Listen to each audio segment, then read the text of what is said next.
جی بسم اللہ الرحمن الرحیم۔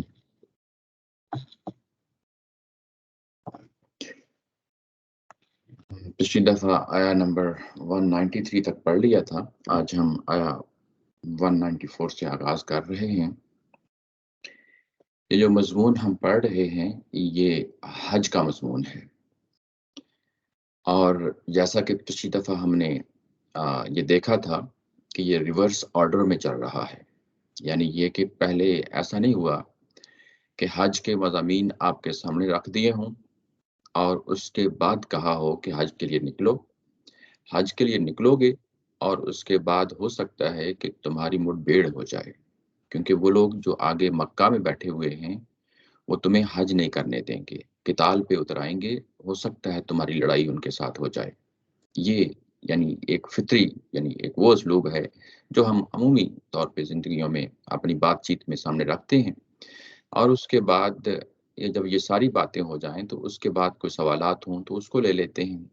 تو قرآن مجید نے یہاں پہ جو اسلوب رکھا ہے ان آیات کے سلسلے میں، وہ ریورس رکھا ہے، ریورس آرڈر میں رکھا ہے، یعنی پہلے سوال لے لیا کہ یہ جو جو حرام مہینے ہیں اس کے بارے میں یہ آپ سے پوچھتے ہیں، جیسا کہ ہم نے شروع میں پیچھے پڑھا تھا، اور اس کا جواب دیا تھا یہ یسألونک عن الأہلہ، یہ یہاں سے بات شروع ہوئی تھی، اور اس کے بعد بتایا تھا کہ یہ لوگوں کے لیے بہبود کے اور حج کے اوقات ہیں۔ تو اس سے ہمیں معلوم ہوا کہ یہ اصل میں آگے جو بات شروع ہونے والی ہے وہ حج کے حوالے سے ہے، اور اس کے ساتھ ہی جو دوسرا سوال تو نہیں لیا تھا، لیکن اللہ تعالیٰ کی ذات نے خود بتا دیا کہ جب حج اور عمرے سے واپس آتے ہو تو اپنے گھروں کے پچھواڑے، جو پچھواڑا ہوتا ہے، پچھلا حصہ ہوتا ہے، وہاں سے داخل نہ ہوا کرو، بلکہ گھروں کے سامنے سے، جو سامنے کے دروازے ہیں وہاں سے داخل ہوا کرو۔ تو یہ حج ہی کا مضمون تھا۔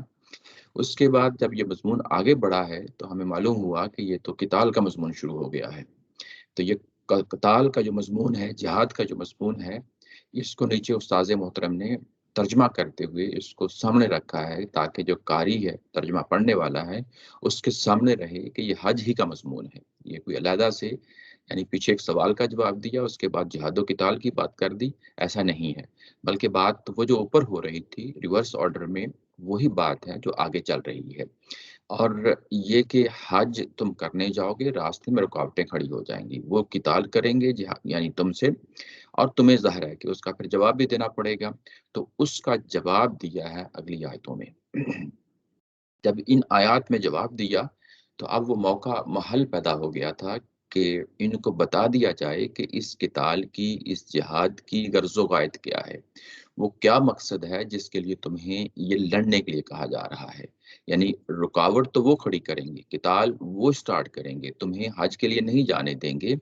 جب نہیں حج کے لیے جانے دیں گے، رکاوٹیں کھڑی کریں گے، تمہارے ساتھ لڑنے پہ اترائیں گے، تو پھر کیا معاملہ ہے؟ پھر اس کے بعد یہ کہا گیا کہ تمہیں دو اہداف دیے جاتے ہیں اس پس منظر کو سامنے رکھتے ہوئے۔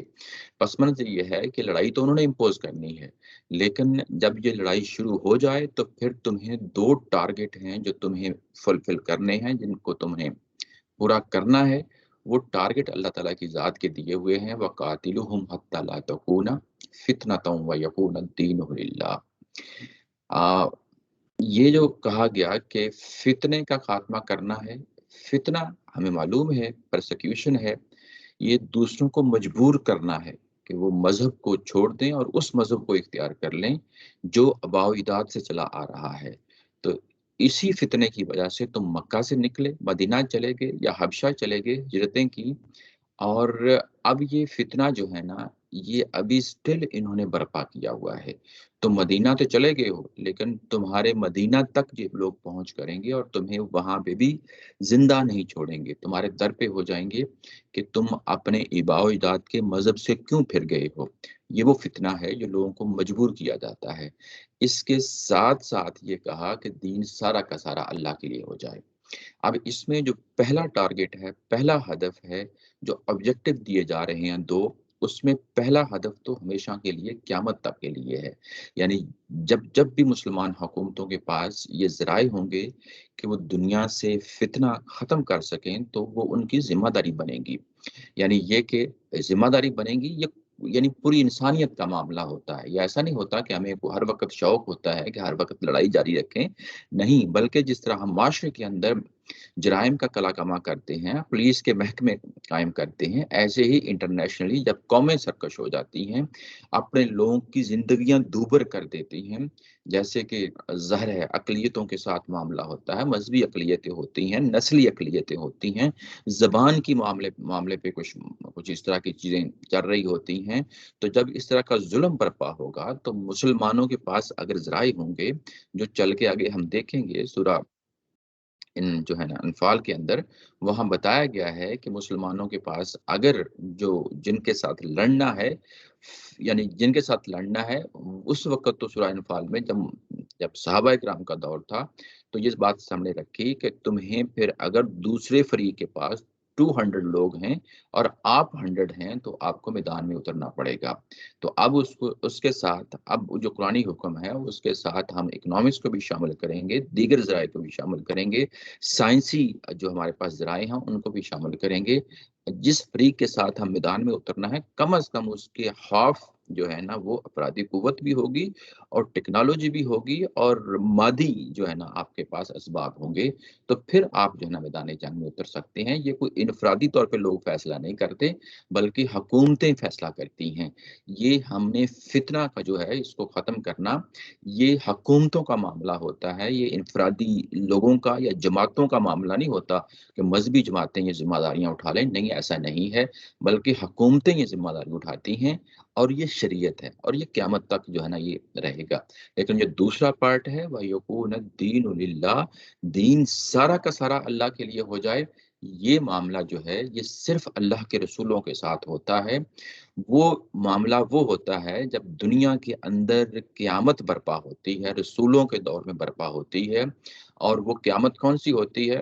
وہ بعض اوقات تو قدرتی آفات کے ذریعے سے جو ہے نا معاملہ ہو جاتا ہے، جب اتمام حجت ہو جاتا ہے قوموں پہ، قومیں سرکش ہو جاتی ہیں، قومیں جب جو ہے نا وہ رسول کی دعوت کا جواب نہیں دیتی، اپنے آباء و اجداد کے مذہب پہ کھڑی ہو جاتی ہیں، تو تب وہاں دنیا کے اندر ہی قیامت برپا ہو جاتی ہے۔ یہ جو قیامت برپا ہوتی ہے، کل کو جو قیامت برپا ہونی ہے، بڑی قیامت برپا ہونی ہے، اس کے مشابہ ہوتی ہے۔ قرآن مجید نے جگہ جگہ بتایا ہے کہ جو دنیا کے اندر قیامت برپا کرتا ہوں، اس کا مقصد ہی یہی ہوتا ہے کہ تاکہ لوگوں کے سامنے جو کل کو بڑی قیامت لگنی ہے وہ سامنے رہے۔ تو یہ جو قیامت ہے، جیسا کہ حضرت نوح علیہ السلام کے دور میں قیامت لگی، حضرت شعیب علیہ السلام کے زمانے میں قیامت لگی، حضرت ہود، حضرت صالح، اس طرح دیگر جو رسل جن کا جو ہے نا نام آتا ہے قرآن مجید کے اندر، ان سب کے ادوار میں یہ قیامتیں لگی ہیں۔ لیکن ایک قیامت وہ ہوتی ہے جب ایک رسول کے ساتھ اس کے ساتھی وافر مقدار میں مل جاتے ہیں، تو پھر رسول جو ہوتے ہیں وہ اپنی حکومت قائم کرتے ہیں، اور حکومت قائم کرتے ہیں، اور اس کے بعد جو ساتھی دستیاب ہوتے ہیں انہی کے ذریعے، ان کی تلواروں کے ذریعے سے یہ پھر جو ہے عذاب آیا کرتا ہے۔ اس کی مثال قرآن مجید میں اگر ہم نے دیکھنی ہے تو سب سے پہلے جو عمومی طور پہ ہمیں ملتی ہے وہ حضرت موسیٰ علیہ السلام جب وہ آ گئے ہیں واپس صحرائے سینا میں، تو اس کے بعد ان کو حکم دیا گیا ہے کہ اپنی فلسطین کی زمین میں جائیں اور وہاں پہ دعوت پیش کریں اور ان کے خلاف جو ہے قتال کریں۔ یہ پہلا ہمیں جو ہے نا حکم ملتا ہے۔ اس کے بعد دوسری اگزامپل حضرت عیسیٰ علیہ السلام کے جو حواری ہیں، ان کو یہ جو ہے نا موقع دیا جاتا ہے کہ جب عیسیٰ علیہ السلام کو اٹھا لیا جائے گا، یعنی ان کو وفات دے دی جائے گی، تو اس کے بعد ان کو ماننے والے جو ہے نا وہ قیامت تک کے لیے ان کے اوپر حاوی رہیں گے، یعنی ان کا غلبہ رہے گا، ان کا سیاسی غلبہ رہے گا، ان کا جو ہے نا باقی جو غلبے کی نوعیتیں ہوتی ہیں وہ رہیں گی۔ تیسری جو قیامت ہے وہ نبی پاک صلی اللہ علیہ وسلم کے زمانے میں برپا ہوتی ہے، اور اس قیامت کے حوالے سے کہا گیا ہے کہ جزیرہ نماء عرب میں وَيَكُونَ الدِّينُ لِلَّهِ، یہ جزیرہ نماء عرب ہے، کیونکہ ہم نے پیچھے واضح طور پہ جو ہے نا دیکھ لیا تھا کہ یہ مسجد حرام کی بات ہو رہی ہے، اور جن سے لڑنے کی بات ہو رہی ہے وہ دوسرا فریق کو ہے، وہ مشرکین مکہ ہے۔ یہ شریعت کا حصہ نہیں ہے، اس کو ہم سنت الہی کہتے ہیں۔ لیکن یہ کہ بدقسمتی سے مسلمانوں کے ہاں